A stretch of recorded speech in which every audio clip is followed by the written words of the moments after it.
Olá pessoal, tudo bem?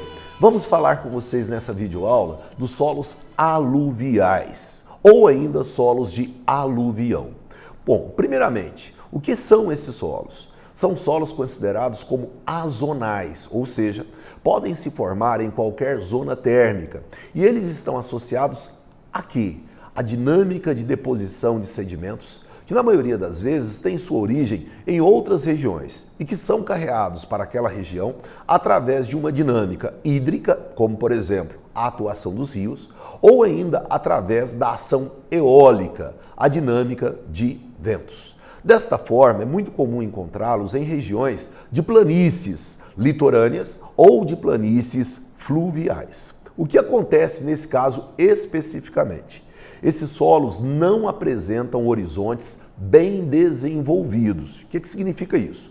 Não teremos um horizonte A, B, C e às vezes até não teremos o horizonte orgânico. Por quê? Porque é fruto de uma dinâmica de deposição de sedimentos que vai se acumular em uma determinada região. Dessa forma, nós vamos ter no máximo um horizonte A, não aparecendo assim um horizonte B, que é o mais comum nesse tipo de solo. Normalmente, como podemos identificá-los? Serão solos considerados jovens, ou seja, de uma formação relativamente recente e, portanto, de baixa profundidade. Denominação técnica serão litossolos, podendo aparecer também em áreas que são de encostas. Dependendo da topografia, podem alcançar a condição de cambissolos, típicos de áreas que são de declividade. Dessa forma, o que você deve estar atento? Esses solos vão aparecer em áreas que nós temos uma variação topográfica significativa e, por consequência, serão consideradas como áreas de encostas para apresentar a característica de litossolos. Aí o que você deve lembrar na hora de interpretar o exercício em questão? Primeiro ponto, não são solos que respeitam as zonas térmicas. Logo, eles serão chamados de azonais ou aluviais. Primeiro ponto.